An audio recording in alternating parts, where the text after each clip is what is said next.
y lo cierto es que, caminante, son tus huellas el camino y nada más.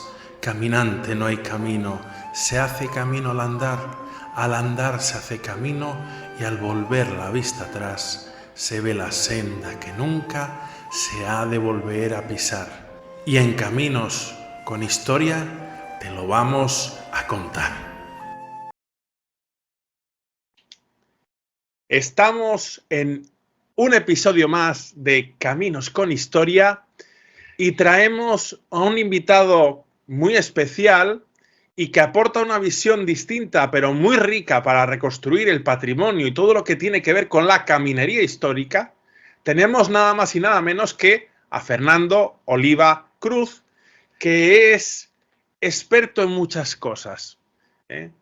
Experto en modelado 3D, experto en edición de vídeo, también es director y productor del ámbito cinematográfico y otras muchas cosas, porque sus profesiones son múltiples, y yo que lo conozco ya hace unos años, la verdad que ha tenido una vida profesional muy intensa y apasionante. Y lo mejor es que le demos la bienvenida y él nos vaya contando todas estas artes que ha ido aprendiendo y sobre todo ir hacia el final a un apasionante proyecto en el que está, que es Canteros del Sonido, y cómo está imbricado o muy relacionado con el apasionante mundo de los caminos históricos y específicamente el Camino de Santiago. ¿Qué tal, Fernando? ¿Qué tal? Buenas, muy bien. Aquí en el zulo de trabajo. Pareces un streamer. Bueno, yo creo que los streamers tienen menos pantallas que yo, porque yo para desarrollar estos trabajos necesito estar rodeado de pantallas y rodeado de ordenadores. No hay otra manera. Solo te hacen falta, eso sí, que como todos los streamers, que se precien unos luces de neón ahí de colores. Solo me faltaba eso para marearme. De hecho, como anécdota te cuento que el último ordenador que compré me costó mucho comprarlo sin lucecitas, porque ahora Así que vienen todos con lucecitas. vienen todos con lucecitas, con LED por todos los lados, con ventiladores que giran con luces y solo falta ya que me distraigan los colores y las lucecitas.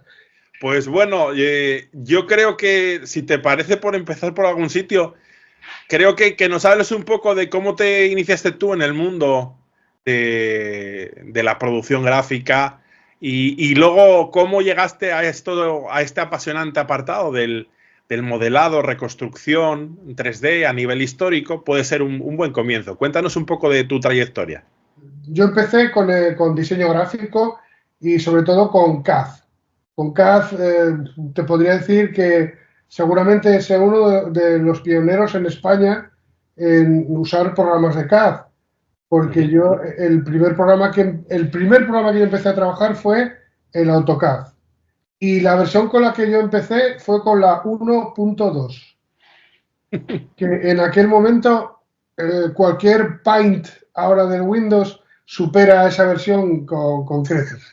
¿En Eh, qué año más o menos estamos hablando? Para que la gente se haga una idea. pues estamos hablando del año 82. Había ordenadores en el 82, sí que había los primeros ordenadores, las pantallas eran en fósforo verde o fósforo ámbar, no había color y no había. Los ratones venían en una jaula. Exactamente. Bueno, yo ya tuve un ratón. Te puedo contar una anécdota muy divertida. Una empresa que no voy a decir qué empresa, queriendo adaptarse a los tiempos, a los nuevos tiempos en aquella época, dijeron que iban a comprar un ordenador y para el ordenador necesitarían un ratón. El jefe de compras preguntó, ¿y eso qué es, eso del ratón? Y dijeron, pues es un aparatito que sirve para que tú le des unos puntos determinados y luego poder construir esa pieza. En ese caso ellos se dedicaban a mecanización de piezas y sacar los planos. Y entonces él dijo, bueno, pues ¿cuál es la pieza más grande que fabricamos? Dijeron, pues esta pieza que son 10 metros de largo por 5 de ancho. Bueno, pues vamos a pedir un ratón, pero que el cable tenga por lo menos 15 metros, porque creía que el ratón tenías que ir picando la pieza para poder cargarla. A Y entonces, tamaño claro, real. la pieza más grande tenía 15 metros. Entonces era un mundo, pues ya te digo, que muy desconocido. A mí el programa me llegó de Holanda, porque AutoCAD, en un principio, la empresa matriz empezó a funcionar, creo que fue en Holanda, y me llegó y era algo muy primitivo, que nadie lo manejaba, muy difícil de sacarle productividad. Pero bueno, luego empezó a ser un CAD más importante, llegaron toda la revolución de las pantallas, de los discos duros que no existían, ya empezaron los monitores a ser de 16 colores, que ya alucinábamos porque podíamos poner las líneas en distintos colores, y toda una evolución tremenda que, bueno, es para contar, porque partimos de los disquetes de papel, que yo no sé si ya los habréis conocido, disquetes de 5 1/4, que eran flexibles, y ordenadores que entonces a los ordenadores normalmente les llamaban el IBM, porque era la marca que había, y entonces nadie decía un PC ni decía un ordenador, y mucho menos portátil, ¿no? Era el IBM y punto. Y empecé, pues, 4 locos que nos lanzamos a ese mundo, porque yo estudié en Madrid. Entonces nos llevaron de excursión a una de las primeras ediciones del SIMO. El SIMO es esa exposición, no sé si sigue, yo creo que sí, que ya tendrá un montón de años, pero en un principio el SIMO vendían mobiliario de oficina, sillas, mesas, todo esto, y un año llevaron ordenadores. Entonces nos dijeron que había unas máquinas que dibujaban. Yo en ese momento estaba estudiando delineación en la rama de construcción, especialista, y se me cayó el alma al suelo. O sea, yo cuando vi a los ordenadores dibujar a esa velocidad y los plotters dibujar a esa velocidad, dije yo, ¿para qué estoy estudiando? Si esto va a acabar en meses cuando esto esté implantado. Y entonces se me encendió la bombilla y dije yo, pues nada, lo que tendré que hacer es ser yo el que maneje ese ordenador. Y entonces, pues me metí, y te digo que mi primera experiencia fue que un arquitecto que quería meterse en este mundillo me puso delante de un ordenador, que yo no había visto un ordenador en mi vida, nada más que en las películas de Star Trek y poco más. Me puso delante del ordenador, me dio un fajo de folios así de gordo en inglés y me dijo, toma, esto se llama AutoCAD, no sé lo que es, tira para adelante. También me animó mucho que me dijo, hasta que no hagas trabajo factible no cobras.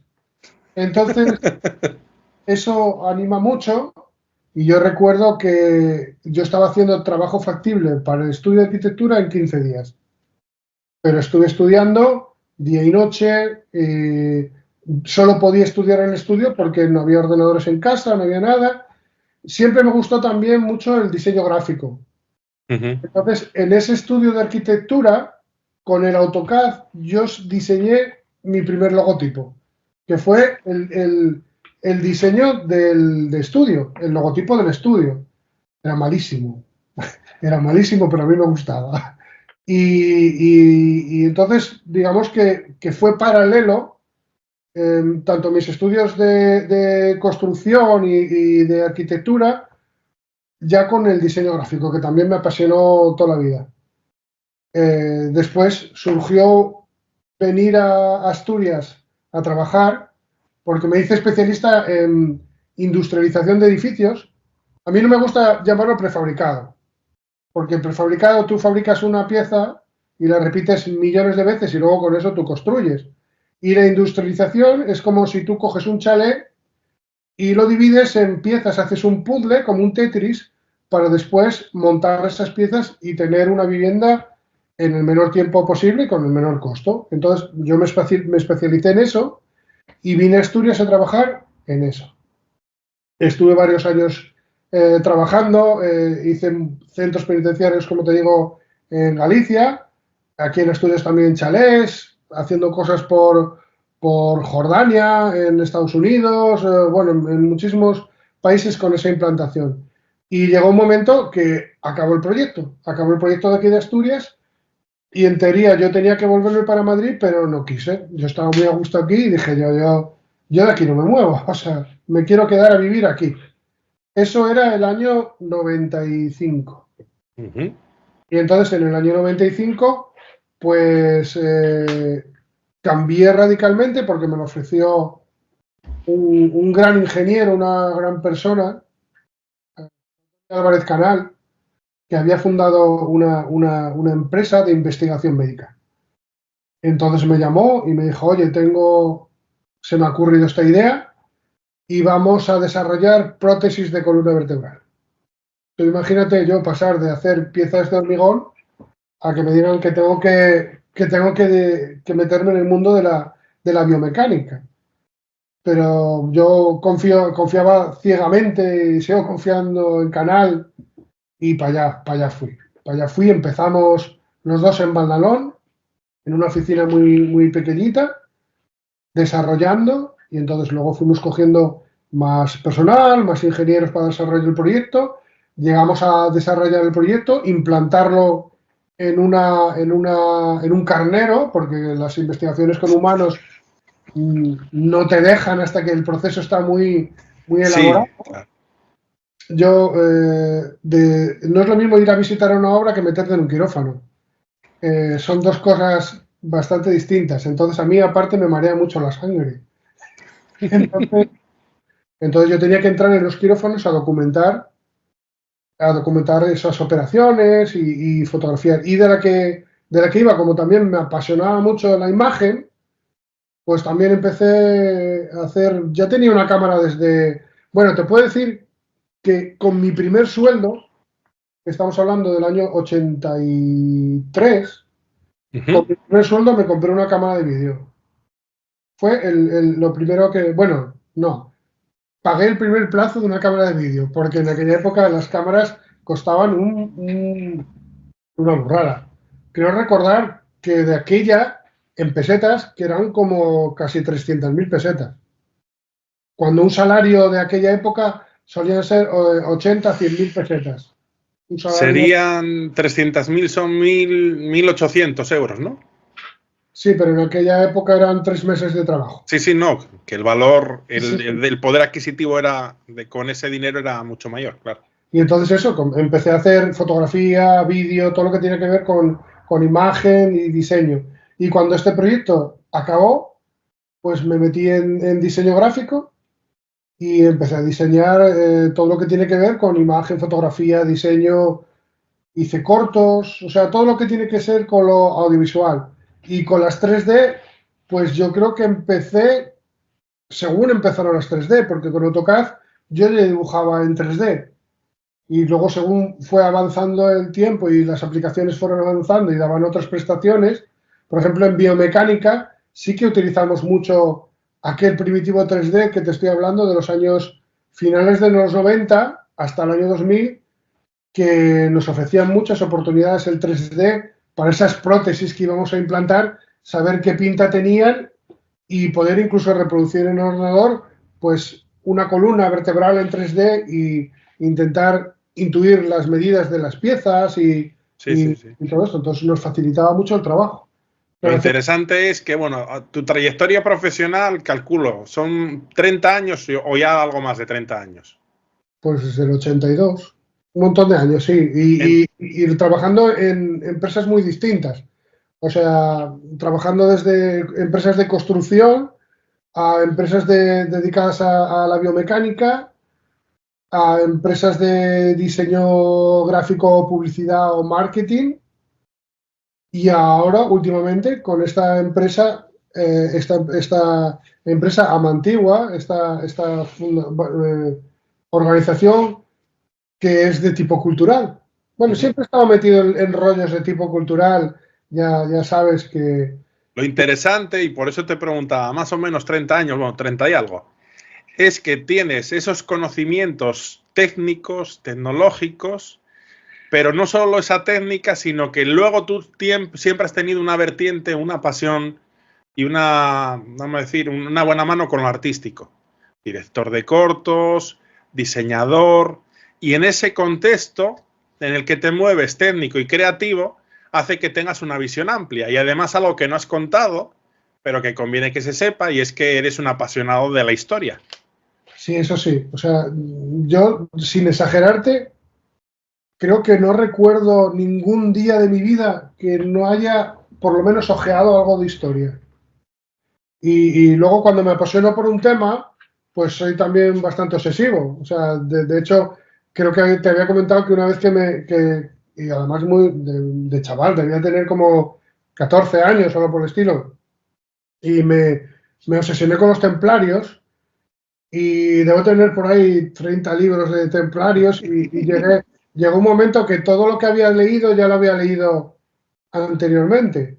Y raro es me gusta mucho ir a los libros de viejo, ir a las librerías antiguas, y raro es la vez que no pique.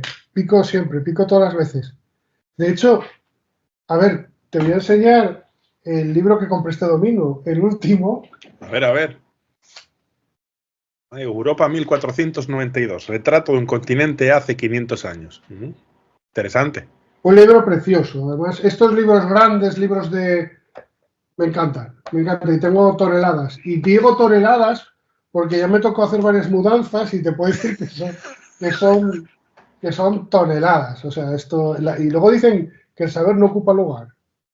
Entonces, y ahora por añadir algo más, porque es que yo creo que ha sido muy interesante ver toda esta evolución tuya, personal, vital, profesional, porque se entienden muchas cosas, porque a ti se te ocurren grandes ideas, pero también es porque tienes unas capacidades adquiridas que hacen que tu mente funcione y vea el potencial. Entonces, teniendo estos conocimientos de diseño, modelado 3D, estas cuestiones técnicas, tecnológicas y vamos a decir, sensibilidad cultural, hace que un buen día se te ocurra algo viendo una iglesia cercana a tu casa.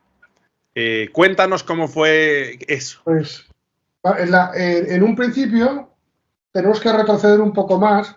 Está el director del proyecto, de este proyecto, que es Manuel Paz. Tenemos eh, pasión por la cultura, por la historia, por la fotografía, unas pasiones y por la música. Como te digo, es director de la Orquesta de Cámara de Siero. Tiene la formación del cuarteto Entre Quatre, un cuarteto de guitarra que ha recorrido el mundo con su formación. Y entonces, pues él tiene pasión también por los instrumentos antiguos. Y él hizo varios cursos y es constructor de instrumentos antiguos. Y entonces llega un momento en el que Manuel tiene una idea en su cabeza a través de un libro, que se editó aquí en Asturias, de Tina Cuadriello, que es un libro que recoge las piezas que incluyen instrumentos musicales y que son del románico asturiano. ¿Qué es lo que pasa? Que como tenemos un prerrománico tan espectacular, el románico pues se vende peor. Y entonces la gente le hemos hecho, no sé si le hemos hecho menos caso, pero sí que lo tenemos menos cuidado cuando en cualquier sitio estarían tirando cohetes con tener la cuarta parte del patrimonio que tenemos. Entonces, como nos sobra, pues tenemos que centrarnos, y el prerrománico es espectacular, pero es que el románico que tenemos es una pasada, es algo increíble. Y no por un lujo o digamos por una exhibición de una técnica depurada, sino más bien por lo que esconde el románico. Esa historia de Asturias, de un sitio de paso del Camino de Santiago y un sitio donde no había mucho dinero. No son unas construcciones que hagan alarde, como en muchos sitios de Francia o de Italia, del dinero que tienes para construir, salvo escasos ejemplos, como por ejemplo tú te vas a la Catedral de Oviedo y ahí había presupuesto. Pero todas esas pequeñas iglesias que están sembradas a lo largo del camino, sí que se nota ese esfuerzo por la gente por colaborar.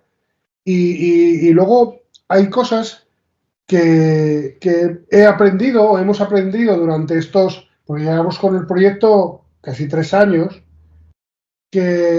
bueno, el Principado, lo que es la Consejería de Cultura, Política Lingüística y Deporte, creo que es ahora, pues nos concedió una subvención, y luego nos está ayudando mucho financiera, en la cuestión de logística financiera, la Fundación Caja Rural de Asturias.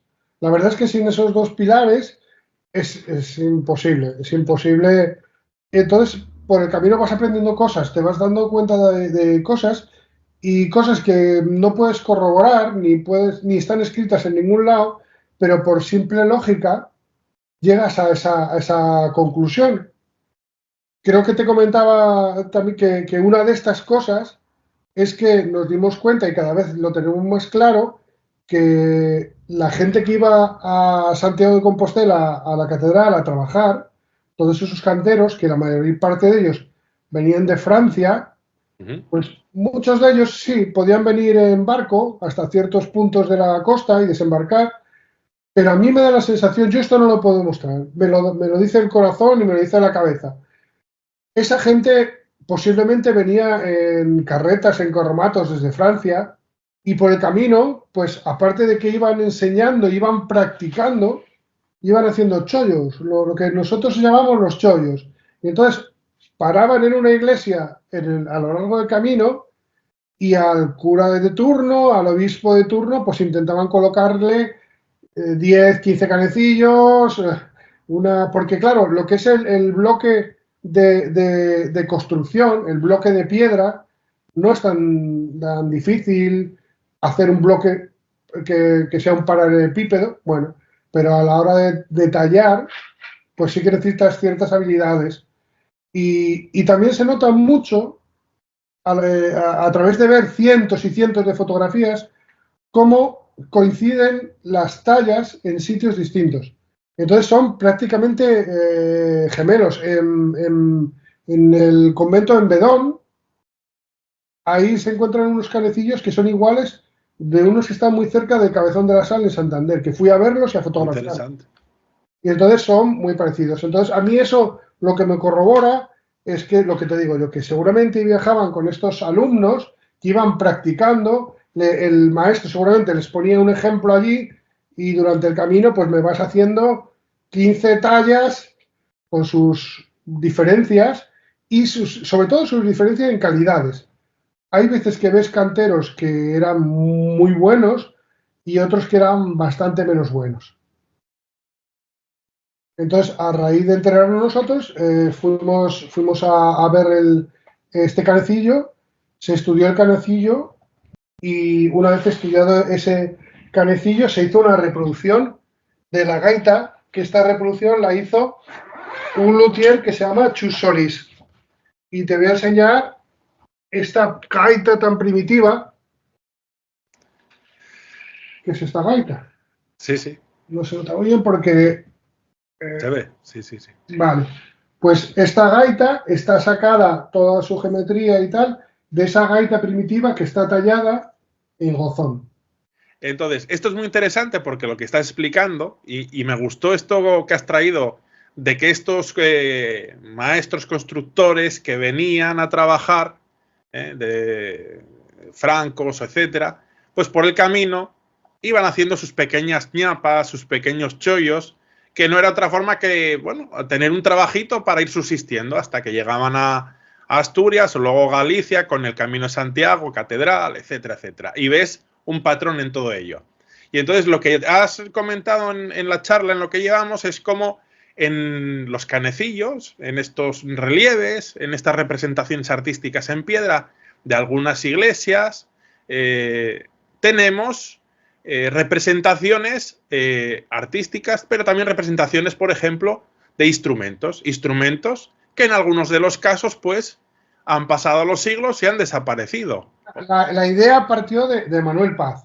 Parte de Manuel Paz. Instrumentos, porque él es el que tenía más contacto con luthiers y con el mundo de la reconstrucción de los instrumentos. Pero luego hablándolo entre los dos, nos surgió la idea de que todas estas piezas, estas tallas, estaban la mayor parte de ellos en sitios inaccesibles Ujú. o en sitios muy altos y aunque tú hicieras unas fotografías, que no era lo mismo que la gente pudiera ver esas tallas de cerca.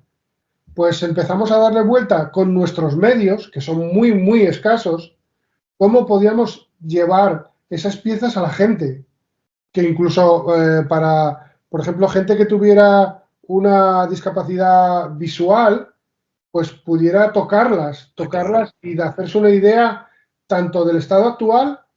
Lo primero fue el estado actual. Entonces, a mí se me ocurrió aplicar un método que se basa en varios sistemas, bueno, pues utilizando fotogrametría, que consiste en hacer cientos o varios cientos de fotografías de un objeto desde todas las caras posibles, a través de un software reconstruir ese objeto y una vez que tienes reconstruido ese objeto, lo que tienes es el aspecto actual de esa pieza.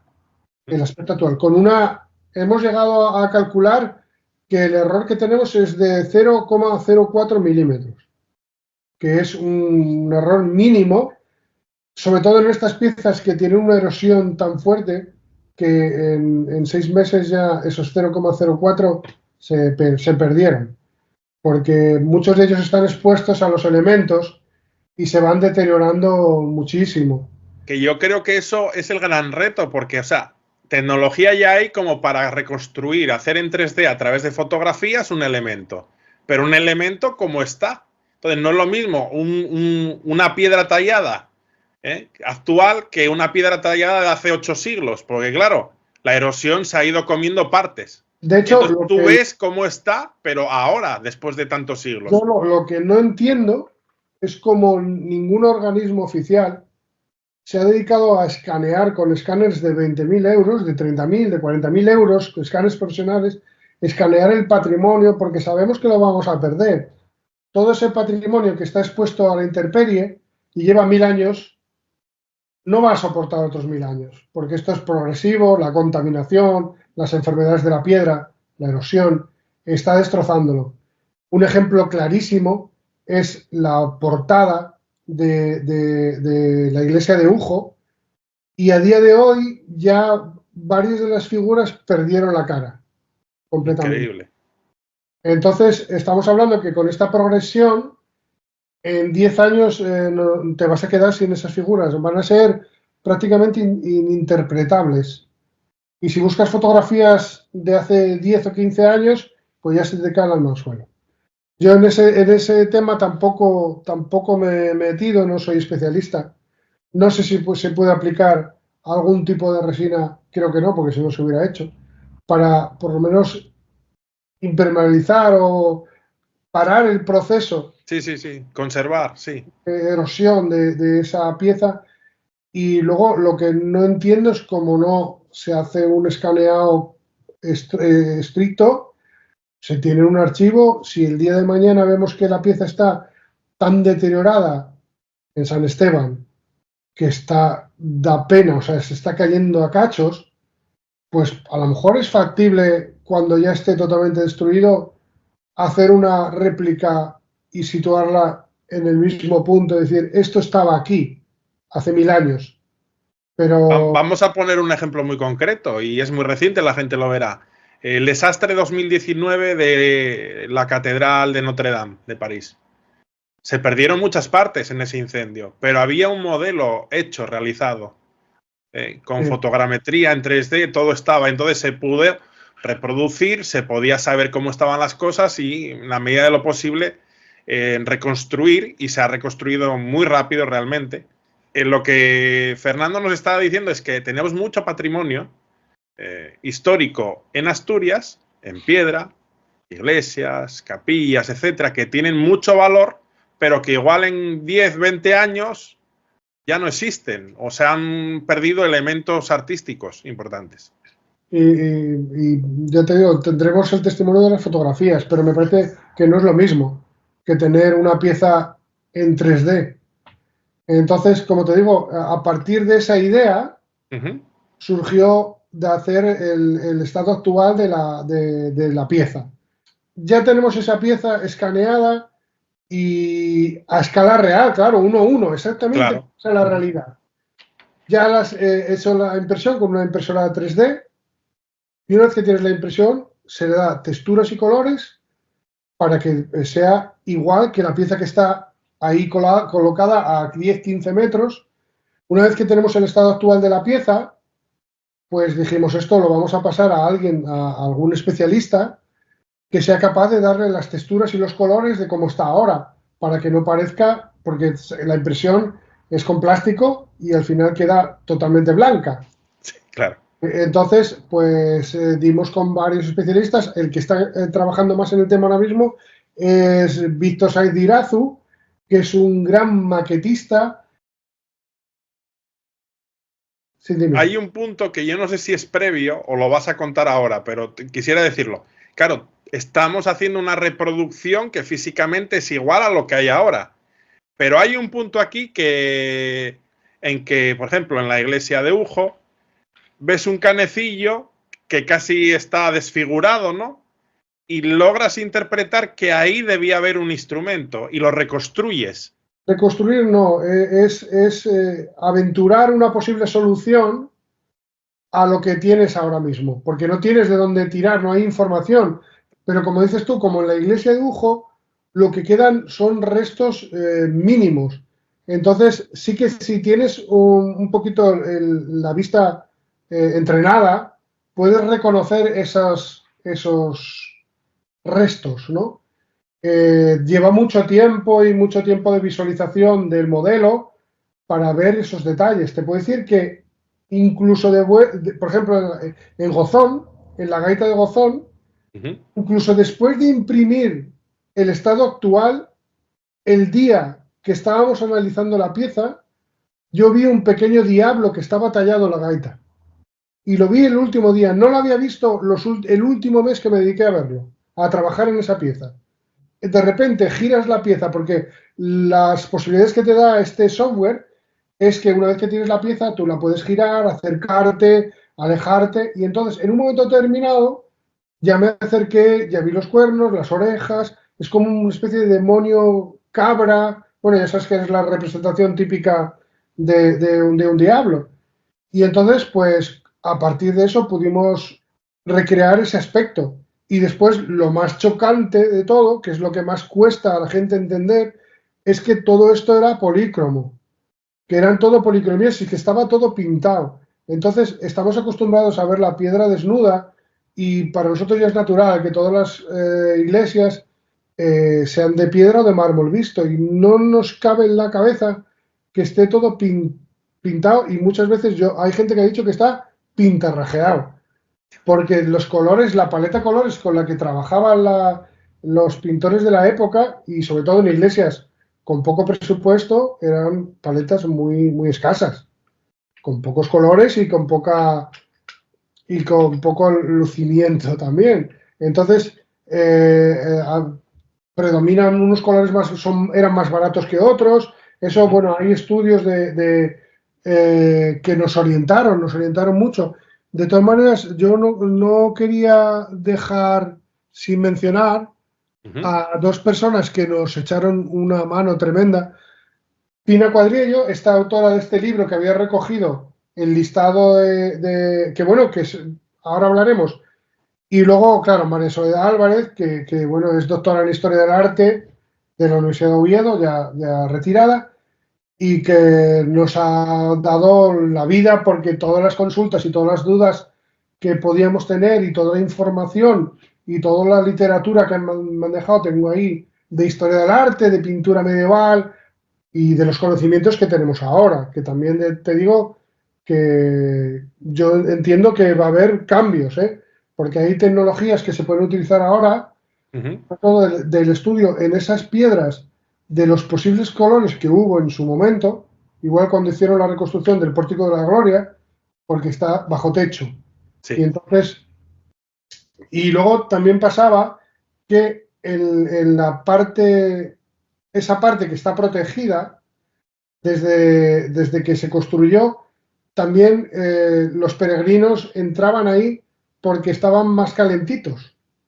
sabes que debajo había unas estufas por las cuales salía aire caliente y unos agujeros que hay en las bases de las columnas, por ahí salía aire un poquito más calentito y entonces muchos entraban ahí. También por ahí salía algo de humo y ese humo también, tengo entendido que también contribuyó a pegarse encima de la piedra y conservar las pinturas que tenía debajo, por lo menos los restos. Y entonces ahora con estos medios que tenemos de analizar la piedra, sí que te pueden decir, pues esta piedra resulta que esta zona estaba pintada de azul y este azul estaba compuesto de cobalto y no sé qué y tal. Dicho coloquialmente, la roña que durante siglos se pegó encima de la pintura la conservó. Hubo dos factores, uno que fue la peste general en toda Europa y entonces una necesidad de encalar todas las iglesias por dentro para intentar sanear y que hubiera un contagio menor en un sitio donde se juntaba muchísima gente. Y luego también un giro de la iglesia de los cánones estéticos, de ser más austeros, más pobres y no representar tanto esos colores e intentar ir a una austeridad física de esas iglesias. Y eso Me imagino que tuvo que ser Trento. creo sí, debe ser Trento. Y entonces, ¿qué es lo que pasó? Que encalaron muchísimas iglesias por dentro, tapando pinturas. Eso que en un principio podría ser un desastre porque esas pinturas quedaron encaladas, eso sirvió para que ahora mismo haya muchas pinturas de esa época que estén protegidas por esa cal y tú puedas eliminar esa capa de cal y recuperar esas pinturas. También pasó cuando empezaron a construir grandes altares de madera y fueron tapando los que estaban pintados en la pared y ahora tú quitas este gran mobiliario de talla y resulta que detrás te encuentras con unas pinturas espléndidas que se han conservado pues porque las taparon. Y entonces, como te digo, tenemos el paso. Recreación del estado actual, la interpretación de cómo podía estar en su época. Lo que hago yo con la escultura digital, si ves aquí, mira, aquí tengo el ordenador, no lo apreciarás, pero bueno, voy a intentar luego que lo veáis mejor. Aquí tengo una pieza. Sí, se ve se ve. Vale, pues esta pieza, que es un capitel, que Ajá, sí, se ve. es el capitel de Ceares, Ajá. que lo tengo escaneado. Yo aquí puedo cogerlo y con este tengo un lápiz con una pantalla digital y Ajá. aquí en la pantalla digital, pues con escultura digital puedo ir recuperando, pintando en volumen las zonas que están rotas. Entonces, por ejemplo, una nariz que esté destrozada, una cabeza que haya desaparecido. Bueno, si por ejemplo en el mismo capitel, como en este tengo, en este, por ejemplo, pasa justamente eso, que este personaje que está justamente en el centro del capitel, este trozo, esta cabeza y todo este trozo, la guerra civil desapareció porque voló. Se les ocurrió utilizarlo como punto de almacenamiento de munición y aparte de eso incendiaron la iglesia, entonces reventó todo. Como tengo otras 5 caras, pues raro será en que la cara que me falta no se parezca a la cara que tengo al lado. No será la misma, pero los rasgos serán muy parecidos, el pelo será muy parecido y entonces lo que hice fue reconstruir las zonas que se habían perdido, que una era la cabeza del jabalí, que solo quedaba la punta del morro y un trozo de oreja. Entonces con esa geometría lo que pude fue reconstruir esta cabeza de jabalí y este personaje y luego las zonas que estaban dañadas y una vez que tengo el reconstruido se imprime en 3D y se hace la policromía, que es a la policromía, ya te digo, con ese juego de colores, pues se va pintando todo el capitel y bueno, te puedo decir que bueno, había colores más caros, por ejemplo los azules eran más caros de producir que un rojo que se acaba de los ocres o de los óxidos de hierro y era A mi entender, esto nadie lo puede, no lo podemos demostrar. Yo lo he hablado con varios especialistas y a mi entender el predominante era el rojo. También era el más barato. O sea, no sé si sabrás que, por ejemplo, en Asturias hay dos colores en las casas predominantes que son el color albero, que es ese color amarillento, y el color azul. Y en las carpinterías de las ventanas suele ser azules, rojos y tal. Y dices tú, ¿por qué? Pues mira, los pueblos que estaban alrededor del mar, porque era la pintura que sobraba de pintar los barcos. Entonces tú cuando habías pintado el barco, la pintura que te sobraba eran las ventanas de tu casa o las contraventanas, la pintabas de ese color azul o ese color tal. Y el color albero, ese amarillento, era un color también muy, muy, muy barato. Entonces la gente, si no quería pintar de blanco, en el caso, por ejemplo, cambia mucho en España, por ejemplo, en la zona del sur era una cuestión de higiene y una cuestión de temperatura, de intentar reflejar el calor y pintaban de blanco para no bajar la temperatura de interior. Y entonces, una vez que está coloreado y tal, pues ya es, ¿qué instrumentos hay en esa pieza, en ese capitel? Pues hay la vihuela, hay no sé qué, y entonces, de esos instrumentos, yo intento pasar un plano porque no son planos constructivos de instrumentos, son representaciones de instrumentos. Entonces, muchas veces reflejan lo que el cantero se acordaba del instrumento. No tenía el instrumento delante. Entonces, también hay una cosa muy curiosa que no se conservan ningún libro, ningún manual que sabemos que debía haber, porque de hecho, vamos a enseñar ahora, te enseñaré una imagen de uno de los, yo creo que es uno de los primeros selfies del románico, porque el mismo cantero se talló a sí mismo, se puso su nombre y está tallando una piedra y está mirando para un libro del que parece que está copiando. Ajá. Entonces, eso sí que nos demuestra que debía haber algún libro pasando de mano en mano con las fórmulas. Hay uno muy famoso, este libro que es tan famoso y que se conserva, creo que está en la biblioteca, en una biblioteca en París. Pues es un libro que es del siglo XIII, es de los cuadernos de Villard de Lencourt, que era Sí. este cantero. Bueno, cantero, yo creo que más bien era un maestro de obra. Era lo que hoy podríamos decir como un aparejador, arquitecto. Y entonces lo que hizo fue eh, apuntar en su cuaderno, pues, una chuleta de cómo podía hacer Sí. ciertas tallas y no me extraña nada que cada maestrillo tuviera su librillo y lo fueran pasando porque también eso reforzaría eh, la idea que hemos dicho de que hay capiteles gemelos a lo largo del Camino de Santiago, hay capiteles que se parecen mucho, posiblemente porque fueran copiándolos, pero posiblemente también porque tenían un manual de instrucciones y cómo hacer esas piezas y cómo transmitirlas.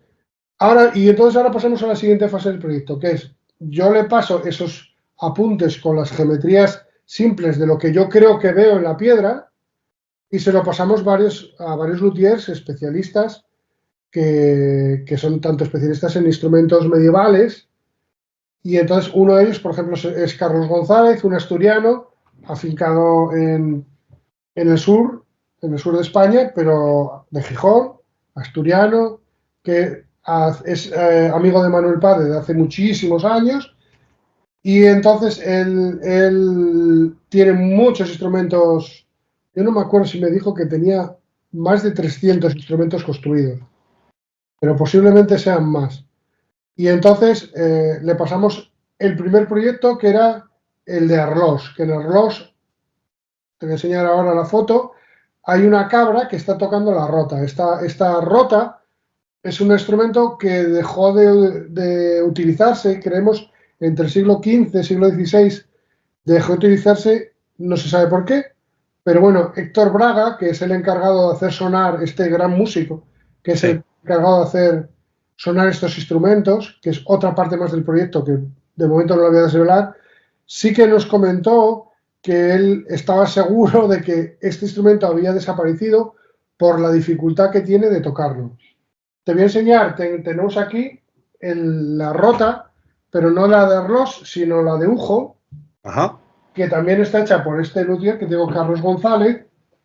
Esta es la rota, y como veis es como si fuera una arpa, pero que tiene una caja. Sí. El sonido es como una arpa y tiene dos líneas de cuerdas, tanto por una cara por la otra. Y entonces se tocaría en este sentido,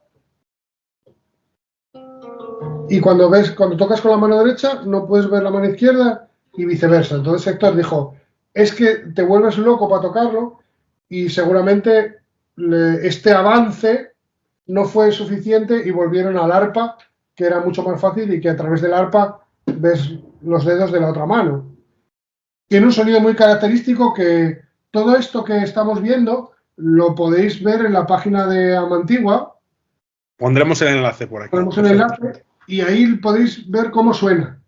Porque el siguiente paso, una vez que se reconstruye el instrumento, no tendría sentido si lo que hacemos es que no suene.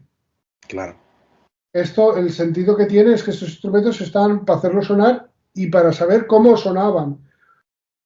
¿Cómo sabemos que este instrumento era así? Si no queda ninguno, porque no queda ninguno. Solo quedan las tallas en piedra, que algunas son sorprendentemente fieles y que normalmente siempre acompañan al rey David, porque hay un trozo en la Biblia y están reflejados en el Pórtico de la Gloria y en 1000 sitios, y David en el centro siempre toca o la rota o el arpa, casi siempre. Y entonces, aparte de eso, pues hay varios criterios. El primer criterio es que esto está para tocar por una persona. Entonces, si está para tocar por una persona, no puede ser más largo que la mano, porque no llegarías a las cuerdas. Y esto, que parece obvio, ya lo que te da es el tamaño, el tamaño que hay aquí. Por mucho que tengas los brazos largos o seas un orangután, pues ya el tamaño de la mano te da. Tengo aquí para que lo veáis, habéis visto la gaita. Y tengo aquí una vihuela que es la de ciaño. Esta es la vihuela de arco. Esto es un instrumento que está muy, muy, muy representado en todo el románico. Se solía tocar o en este sentido, poniendo el arco en este sentido, lo veréis en las tallas puestos en este sentido, o bien en este sentido, cogiendo la vertical y tocando así.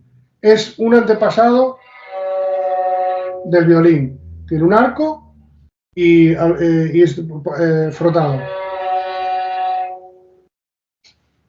Otro de los instrumentos típicos que podemos encontrar en todos los capiteles o canecillos son los panderos, que curiosamente sí que hay más panderos cuadrados que panderos redondos. El pandero, bueno, el pandero no hace falta porque ha llegado hasta nuestros tiempos y sabemos cómo suena.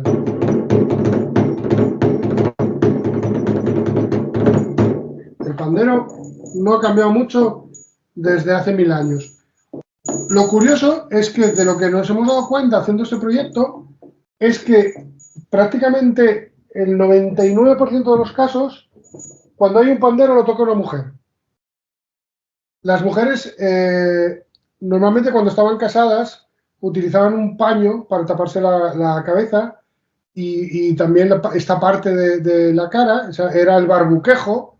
Entonces, en las construcciones, en las tallas, normalmente todas las mujeres llevan barbuquejo, no porque diga que estaban casadas, sino más bien para demostrar que era mujer. Entonces, hacemos esta recreación de instrumentos y lo primero que te preguntas es qué pinta esa gente tocando instrumentos en un capitel. No tenemos testimonio de ningún tipo para saber qué hace ahí eso.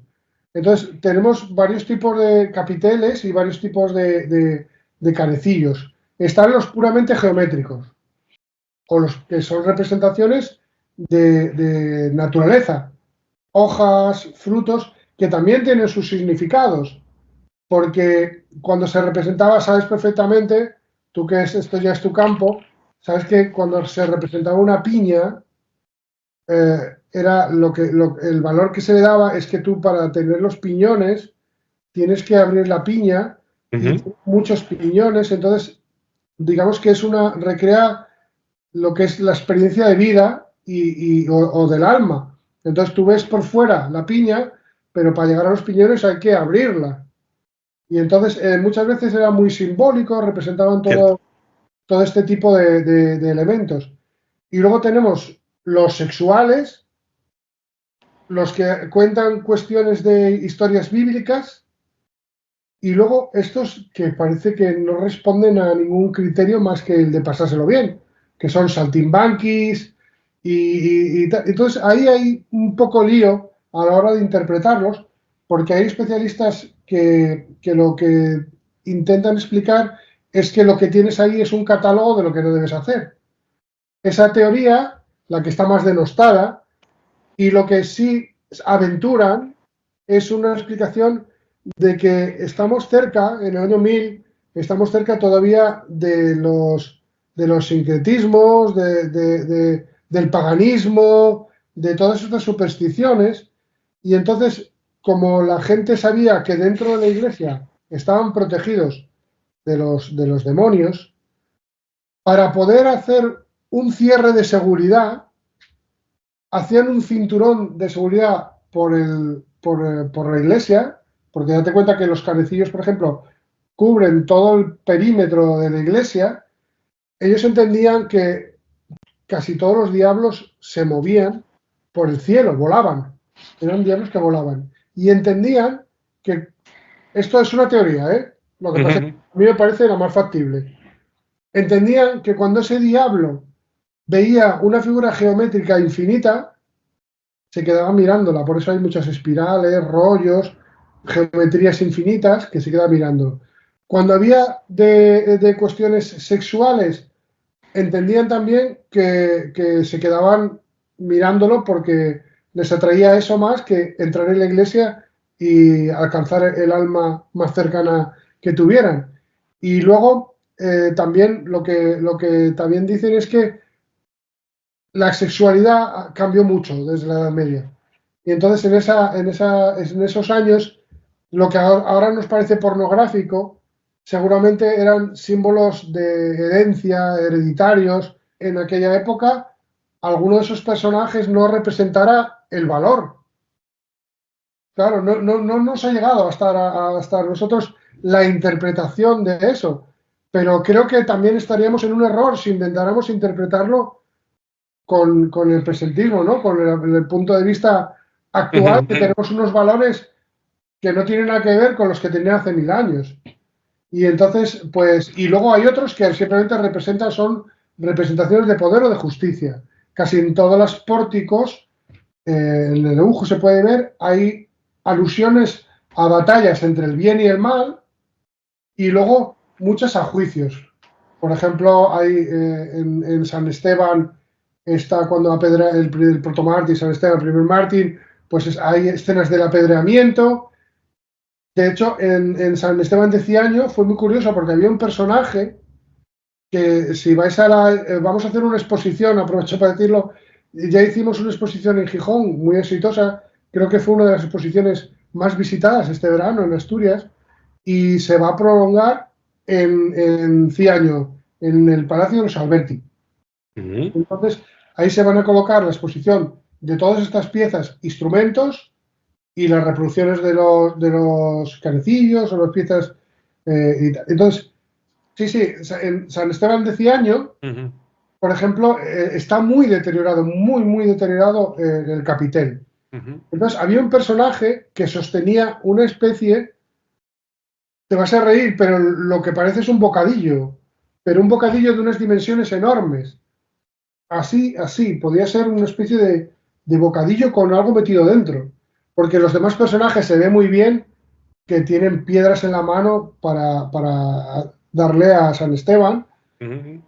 Y luego las caras, por ejemplo, las que sostienen las piedras, están muy bestializadas, parecen animales, porque son las caras de los judíos, que en este caso eran los malos de la película porque estaban tirándole las piedras a San Esteban. Pero curiosamente el que sostiene el bocadillo enorme, que está justo a eje de Pilar, ese no tiene la misma cara. Tiene una cara más dulce, mejor tallada. Entonces, ahí yo me perdía. Yo no sabía interpretar eso. ¿A qué voy a acudir? A la Biblia. Fuente original, me leo la Biblia, bueno, el Nuevo Testamento, y me voy al pasaje del martirio de San Esteban. Y entonces en el martirio de San Esteban dice que San Pablo, cuando todavía era Saulo y aún no era santo, fue testigo de ese apedreamiento y fue el que se ofreció para sujetar las capas de los judíos para que tuvieran más libertad de movimiento y poderle tirar piedras. Y entonces me di cuenta que aquel bocadillo era un fardo de túnicas que tenía Pablo sujetas mientras los judíos estaban apedreando a, a San Esteban. Entonces, todas estas interpretaciones, claro, lo primero que llevan es tiempo. Tienes que investigar e intentar atar cabos de cosas que ves en los capiteles con cosas que ves en investigar las fuentes. En San Esteban, por ejemplo, hay una pareja que incluso hay un artículo de la Nueva España que se refiere a ellos como una pareja que están haciendo el amor. En realidad son una pareja de luchadores que uno de ellos está metiéndole la pierna por en medio de las otras dos para hacerle una llave y tirarlo al suelo. Y es una representación bastante típica del románico. No sé por qué alguien se confundió y lo interpretó como una pareja que estuvieran yaciendo y no es así porque incluso se les ve el típico pantalón que llevaban los luchadores, el bracae, que en latín es el bracae, de ahí viene la palabra braga, de bracae. Entonces llevaban esos pantalones cortos con una cuerda atada. Muchos de esos capiteles representan las luchas, el bien contra el mal, la justicia, todos esos conceptos, y porque normalmente en las puertas de las iglesias es también donde se impartía justicia. Ese decorado espectacular y que te avisaba también de lo que te podía pasar si levantabas un falso testimonio. Por ejemplo, hay muchísimas iglesias que tienen dos luchadores o dos caballeros que están peleándose, bien y mal, y uno de los dos tiene que ganar. Y luego, contra el falso testimonio, por ejemplo, en Ujo, como te digo, uno de los capiteles de Ujo está dedicado a la parte de Daniel y los leones. Daniel, sabes que el rey que lo tenía capturado porque estaban prisioneros de rey, lo mandó, se fió de él porque era muy bueno en matemáticas, como todos los hebreos, que desde pequeños tenían que aprender álgebra, cosa que tenían beneficio del resto de los humanos, que llegaban a la muerte sin saber leer ni escribir, pues le hizo ministro. Y los otros que eran de otros ministerios de su misma nación tenían celos de Daniel porque era extranjero, prisionero y encima ministro. Y entonces, como sabes, lo que hicieron fue decir, pues vamos a dedicar un día al rey y todo el mundo no va a trabajar ese día porque va a ser el día del rey. Y lo hicieron coincidir con el Sabbat. ¿Qué pasa? Que cuando le dijeron a Daniel que ese día no tenía que trabajar para el rey, dijo que era Sabbat y él que tenía que cumplir con su Dios. Entonces, fue una trama para poder condenarlo. La condena era que lo arrojaran a un pozo en el que había leones. El rey lo arroja al pozo que estaban los leones y los leones no acaban con Daniel, sino que encima le lamen las heridas y entonces pues Daniel se salva, sale del pozo y dice, bueno, entonces es que Dios ha determinado, la ordalía, el típico juicio de Dios, ha determinado que Daniel dice la verdad y entonces los que le acusaron en falso, vamos a echarlos al Pozo de los Leones a ver si Dios también lo salva. En este caso echaron al Pozo de los Leones a los que levantaron el falso testimonio y los leones se los comieron. Entonces, tenías el recordatorio ahí de lo que te podía pasar si levantabas un falso testimonio. Lo que me parece muy interesante es que estamos viendo como a través de la técnica y del conocimiento tanto histórico como artístico, como también de cómo funcionan los instrumentos, habéis podido, un grupo interdisciplinar, reconstruir instrumentos que en algunos casos ya no existían, ya no quedaban,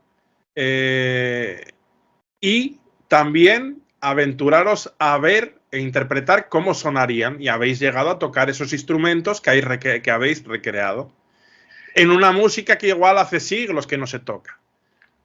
Sí, y también nos gusta mucho, sabes que nos gusta mucho innovar. Entonces, muchas de las piezas también se han compuesto, es profeso, para estrenarlas con estos instrumentos. De hecho, en el caso de la Rota de Arlos, Héctor Braga hizo una composición que es sobre los esconsurados, una especie de cantiga también que sonó con la Rota de Arlos, porque tampoco tenemos exactamente una idea de la música que se tocaba, salvo cosas que están en las cantigas de Alfonso X el Sabio, que ya son del siglo XIII, pues tampoco importa mucho. Sí que creo que importa mucho escuchar cómo sonaba, o sea, qué sonido tenían esos instrumentos. Sí. Y si tiene una estética más o menos de la idea de lo que tenemos, de cómo podía sonar la música medieval, pues mucho mejor. De hecho, si tenéis la ocasión de ir a la página... sí, te la voy a dejar aquí en el enlace. Ahí está el tema que tocó Héctor Braga en la iglesia con la Orquesta de Cámara de Siero, 40 músicos tocando y con la Rota, y entonces con una orquestación, y fue espectacular. O sea, es que es espectacular. De hecho, tenemos la intención de poder recuperarlo. También se hizo en Langreo. En Langreo hicimos un concierto con los instrumentos de Ciaño y con la orquesta y varios músicos también que hicieron pues varias orquestaciones, y la verdad es que el proyecto que tiene muchas implicaciones distintas. Date cuenta que estamos hablando de un montón de objetivos, ¿no? Sí, sí, sí. Bueno, la última aportación que surgió unas horas antes de inaugurar la exposición de Gijón fue que a mí me apetecía muchísimo llevar ese mundo del 3D a la gente que visitara la exposición. No podíamos pensar en poner unas gafas de 360, que el presupuesto de eso, pues tendría, imagínate, unas gafas de esas cuestan cada gafa 600 euros. Encontré una solución bueno, la tendréis que probar cuando vengas conmigo a la exposición, y que se puede probar también en el ordenador, que es increíble, que es recuperar esta tecnología. Sí, sí, sí.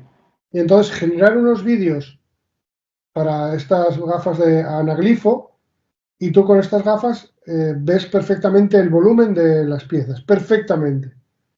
De hecho, vas a ver aquí como en algunas de las conferencias que damos, se llegó a proyectar en una pantalla casi tamaño cine, y aquello parecía un cine de los años 60, todos con las gafas o de los años 70, con las gafas de visión en 3D, y sí que ves totalmente el volumen de las piezas perfectamente. Y estas gafas pues estaban en la exposición, la gente las cogía, las llevaba para luego, porque es que esto funciona también con los vídeos que subimos a YouTube. Si yo subo un vídeo con esta técnica, con unas gafas que tengan estos dos cristalitos, ya ves tú en volumen. Y otro detalle que verás en Ceares, que es lo que te iba a comentar, es ese capitel, que es una escena de cacería en la que están cazando un jabalí, y hay incluso un perro de caza, y bueno, es una preciosidad del capitel.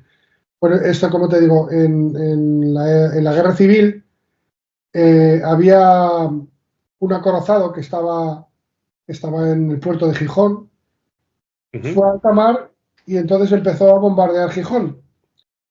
Y hubo una especie de bulo que se extendió por todo Gijón, que desde las iglesias que estaban cerca de Gijón estaban iluminando luces para que el acorazado pudiera triangular y poder disparar zonas de Gijón en concreto y no disparar algunas zonas que sí que estaban y estaban levantadas en armas. Y entonces para poder disparar a zonas, porque es que además hubo bastantes víctimas de mujeres y niños y gente que no tenía nada que ver, que el caso es que muchas de las iglesias fueron incendiadas. Y entonces, una de ellas es esta iglesia que te digo de Ceares, y se conserva muy poquito.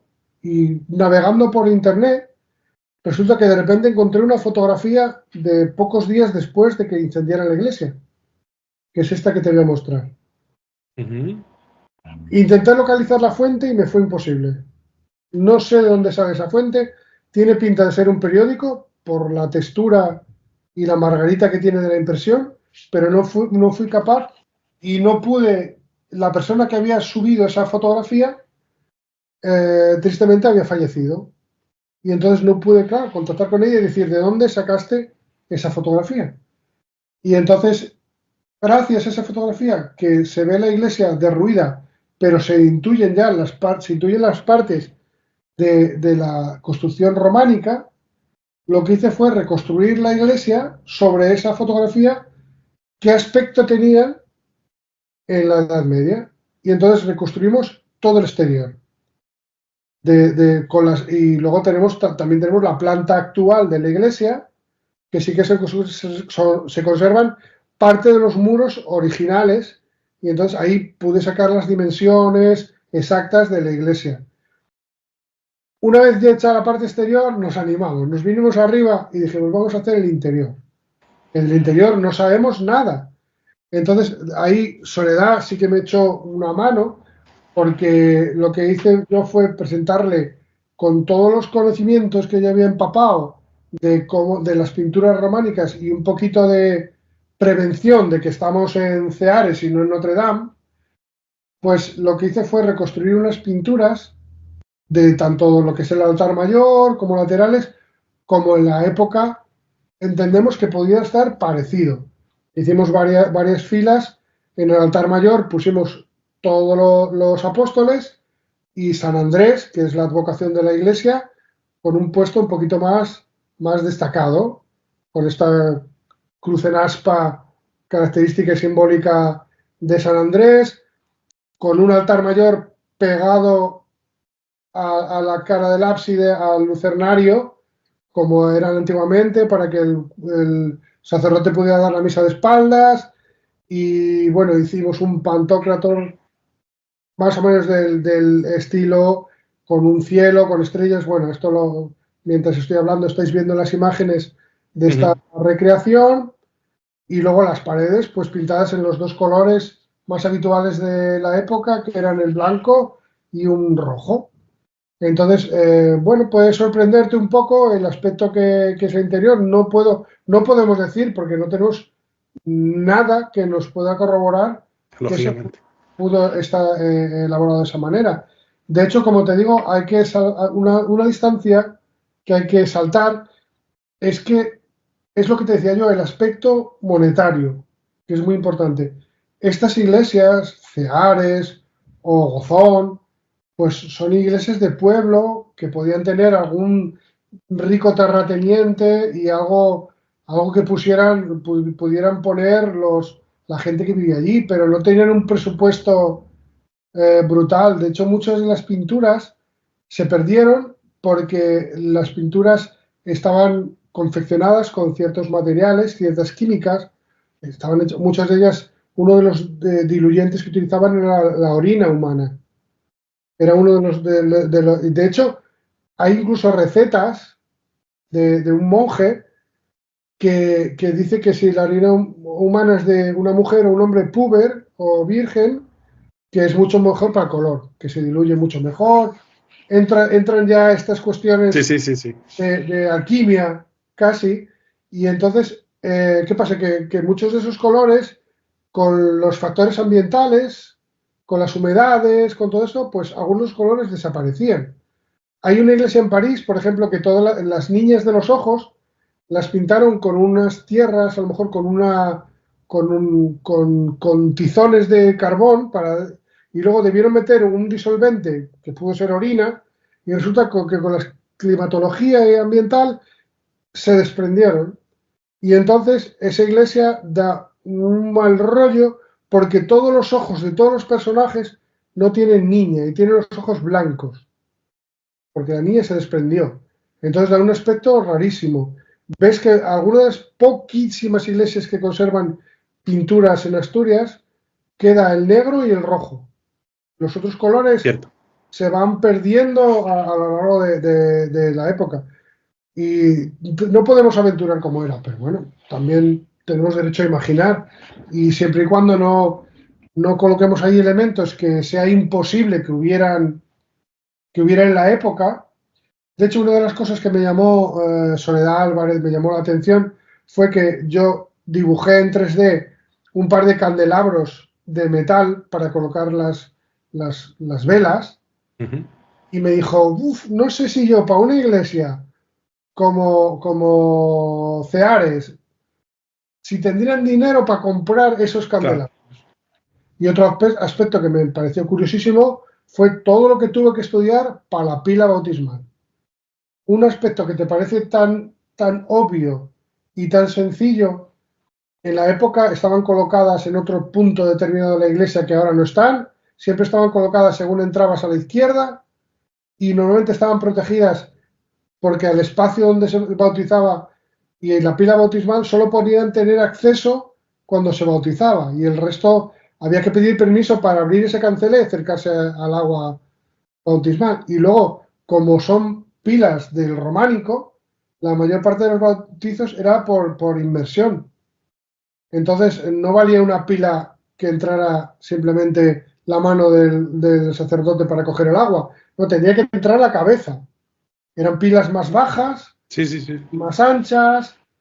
Bueno, que solamente en pilas bautismales del románico tienes literatura para tirarte, como me he tirado yo, un mes leyendo. Entonces, Hay pila de pilas. hay pila de información de pilas. Pero bueno, todo es y yo estoy seguro que según se vaya desarrollando el proyecto, a lo mejor tenemos que corregir cosas. Seguramente estamos dando por hecho cosas que las tenemos ahora mismo, son ciertas, y dentro de unos meses sale un descubrimiento determinado o cambia el criterio y habrá que cambiar el criterio. Ojalá seamos nosotros los culpables de que cambie algún criterio. Si logramos que se reconozca que esta gaita es una de las primeras representaciones de una gaita y encima está en Asturias, y claro, en Gozón también tenemos la dificultad de que no se les ocurría poner en la piedra por debajo Made in Gozón 800, año 800 o año 1000, 1100. Entonces, ¿qué puedes saber de eso? ¿Qué año se colocó ahí? Esa pieza tiene la misma antigüedad Claro.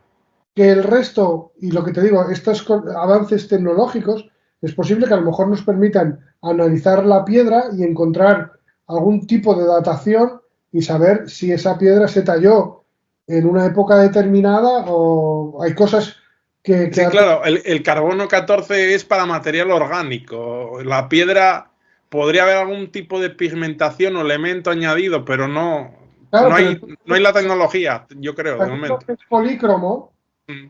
si tú sabes que la primera mano que le dieron y tienes un material radiactivo analizable que cada 10 años pierde no sé qué, como pasa con el carbono 14 y tal, pues a lo mejor es capaz de datar más fácilmente la antigüedad de la primera vez que le dieron una mano a esa piedra de pintura, que además tuvo que ser al principio, porque como te dije, las pinturas se perdían porque una vez que quedaba pintada la iglesia y estaba todo muy guapo, en 40 años se perdía la pintura.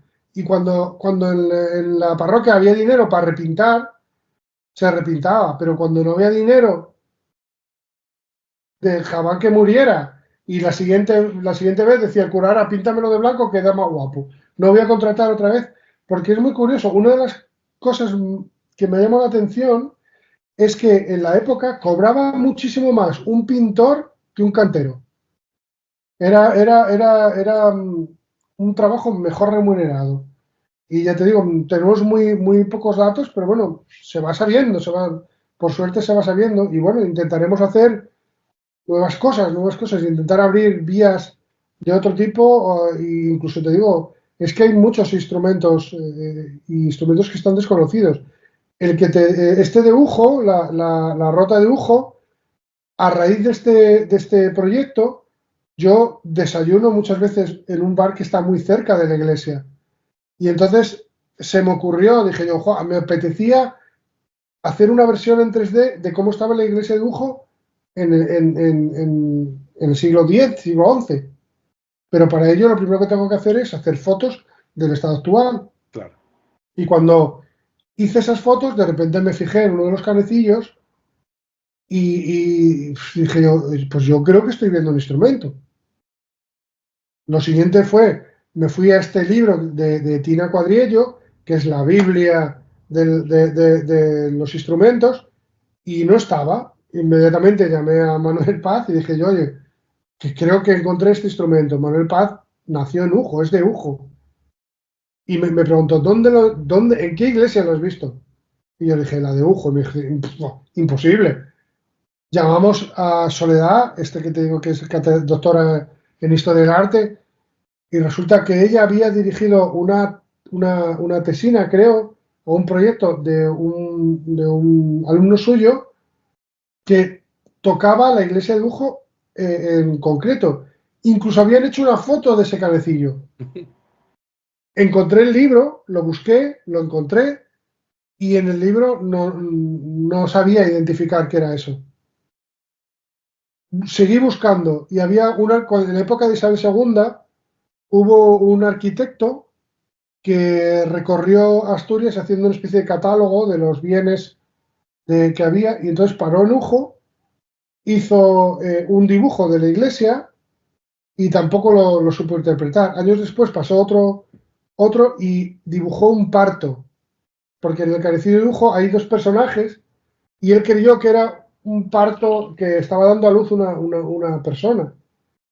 Al final pudimos subir a acercarnos al canecillo, escanearlo, ver lo poquito que quedaba y casualmente, justo el día que venía Soledad a ver el canecillo, que preparamos una cámara de vídeo con un zoom potente enfocando para no tener que subirla encima de una escalera de 9 metros, a que nos corroboraba que lo que estábamos viendo era posible. Pues estaba esperando y resulta que había allí unos niños que estaban jugando al fútbol y estaban pegando patas con el balón en la pared de la iglesia. Entonces, lo primero que me vino a la cabeza, digo, oye, estos le van a pegar un balonazo y no voy a tener nada que enseñar. Y entonces me acerqué a estos niños y dije, a ver, no hay, no hay parque aquí para jugar, que tenéis que estar dando. Además, esto es muy antiguo y estáis dando balonazos a la pared. Me hicieron caso y marcharon a jugar a otro lado. Y yo, como estaba más cerca del ábside, y me acerqué a un geranio que está justo debajo del canecillo en el ábside. Entonces miré en el geranio y había dos trozos de piedra, había muchos trozos de piedra, uno en el suelo y otro en el geranio. Y entonces cogí esos varios trozos de piedras que tenían un color claramente mucho más oscuro, arenisca, que había cachos de teja, y tal. Dije yo, no, esto se rompió el canecillo y cayeron aquí cachos. Y cogí yo esos dos trozos y mientras esperaba que llegaran Manuel y Soledad, los encajé y resulta que era un trozo de las cuerdas. Estaban talladas las cuerdas. Posteriormente Manuel subió con una escalera, hizo coincidir ese trozo de pieza con lo que queda ahí en la pieza y encajaba. Ya sabíamos que era algo que tenía cuerdas. Queda una voluta, un trozo del clavijero, poco más, unas manos, todo muy destrozado. Y lo que te vuelvo a decir de casos anteriores, el último día haciendo zoom descubro que el otro personaje, que yo creía que tenía un libro entre las manos, tiene en una mano como un objeto parecido a un palo corto y en la otra mano algo de tipo triangular, pero muy geométrico, demasiado geométrico para ser algo aleatorio. Lo hemos consultado con muchos especialistas y entonces me comentan que es posible que sea un almirez o algo metálico, una campana con la que esté dando percusión, esos golpes, y lo hayan tallado con esta postura sujetando el almirez de otra cosa que surgió en un capitel, pero seguramente la descubramos ahora cuando inauguremos la exposición en la Casa de los Alberti en Ciaño, porque revisando otra vez los capiteles y todo eso apareció algo muy curioso, muy curioso. Entonces, bueno, no lo vamos a desvelar. Lo dejamos para un próximo encuentro, episodio, y ya Sí, trataremos de ello. ya. Yo por sintetizar, porque ya hemos dicho muchas cosas, pero es interesante la gente cuando piensa, sobre todo en la Edad Media, las imágenes de siempre, una edad oscura, una edad gris, etcétera, y vemos cómo hay color, cómo hay arte, cómo hay música, y todo esto también tiene que ver mucho con la espiritualidad. Y hablando del Camino de Santiago, esos peregrinos que en su transitar iban pasando por múltiples iglesias con mejor o peor calidad, pero veían representaciones artísticas, escuchaban música, y todo esto trasciende lo meramente material y creo que es digno de tener en cuenta. Yo creo que vuestro proyecto, además de pionero, pues es muy importante, y esa llamada de atención que hiciste tú al principio, yo creo que saliéndoos de vuestro proyecto también es importante hacerla, de que el patrimonio que tenemos, si es que no se puede conservar todo, convendría ir digitalizando, inventariando, testimoniando de algún modo, para que al menos tener copias, para si un día que no queramos que pase, hay elementos que se pierden, poderlos al menos saber cómo son e inclusive reconstruir. Pero eso también depende de las instancias públicas e instituciones privadas que inviertan en ello, ¿no? Pero es importante La tenerlo en verdad cuenta. es que es una de las pocas cosas que tenemos seguro, que se va a perder. Es una pena, también depende un poquito del valor que tú le des, ¿no? Hay posiblemente donde tú y yo vemos una maravilla y babeamos, alguien vea una piedra vieja. Yeah. Entonces, claro, depende un poco también de la sensibilidad que tengan los poderes, los ministerios, porque presupuestario tampoco te creas que es una cuestión, es más bien de volumen de trabajo, es mucho trabajo lo que hay que hacer, mucho. Pero bueno, estamos hablando a estos niveles, incluso si dijéramos, vamos a hacer solo Asturias, pero vamos a coger y todo lo que tenga valor artístico histórico, voy a escanearlo en 360 y voy a hacer una biblioteca incluso para estudiosos. Hay gente que Que sí, que sí. que no te puedes acercar a la pieza porque tendrías que pedir permisos, igual que se digitalizan libros, y se han digitalizado un montón de libros, ya no tienes que manosear el manuscrito para estudiar un libro, que eso me parece un avance increíble, y que cualquiera puede tener acceso a un libro antiguo sin deteriorarlo, sin tener que utilizar unos guantes de nitrilo y coger hojita a hojita, y lo tienes ahí, puedes hacer zoom, puedes ver aspectos y sobre todo, cuantos más ojos lo miremos, más opciones vamos a tener de que esto, descubrir cosas. Y ahora el siguiente pasín es incluir a todo esto la inteligencia artificial. El siguiente pasín va a ser ese. Yo ya estoy experimentando a nivel muy rudimentario, estoy haciendo recreaciones de imágenes de de qué aspecto podían tener esos músicos en la época. Hay otro proyecto que tenemos en la bandeja, que también te contaré cuando salga, porque si no, avanzarlo es chafar un poco el proyecto. Hay dos proyectos muy importantes y una de las cosas que a mí me apetecía es utilizar estos medios de generación de imágenes que tenemos ahora con inteligencia artificial para hacer recreación histórica. ¿Problema que tenemos? Que una IA está entrenada con con imágenes como muy cercenadas. Entonces tú, si por ejemplo, si tú le dices que te haga una imagen de un legionario romano, te la va a hacer. Pero si tú le dices que te haga una imagen de un legionario romano del siglo IV, cualquier especialista te va a decir, ese casco no se corresponde con Sí, los... no, de momento, la IA de momento inventa bastante o interpreta libremente bastante, Es que no, no... pero cuando tengamos ya factibles IAs que tú puedas entrenar, yo voy a poder entrenar una IA sobre cultura del Imperio Romano y le voy a decir, quiero que me hagas la imagen de un legionario o de un centurión que estuvo en la sexta Gémina y que estuvo en Asturias durante esta época y tal, y será capaz de hacerte esa imagen y que un historiador la mire y diga, pues históricamente esto es correcto. Ahora, por ejemplo, lo que más me peleo con la IA es que el instrumento es capaz de hacerlo bastante bien, pero no sé por qué se empeña en ponerle muchísimas más clavijas que cuerdas. Entonces tú tienes un instrumento de 4 cuerdas y cuentas clavijas y te salen 16. Entonces, esas cosas, de momento la IA no las sabe interpretar bien, pero bueno, llegará el momento. Mira, hasta hace poco a la IA le costaba mucho interpretar los dedos de las manos. Había manos que te Cierto. hacían 6 dedos, que había... ahora ese problema está prácticamente corregido. Pues igual que eso, pues habrá que entrenar a IAs para hacer un servicio histórico y poder hacer recreaciones históricas y acercar a la gente mucho más la historia, que sea más amable y más correcta. Eso es también un problema que tenemos ahora, es que estarás acostumbrado, si ves los vídeos que hay en YouTube de tipo histórico, muchos de ellos los están ilustrando con cosas hechas con IA. Y tú ves aquello y es como es penoso. O sea, Sí, tú sí, sí. las imágenes que estás viendo no tienen un rigor histórico ni el más mínimo rigor histórico. Es bastante malo. Pero bueno, ahí se nos abre todo un mundo nuevo que hay que aprovechar. Eso estoy seguro.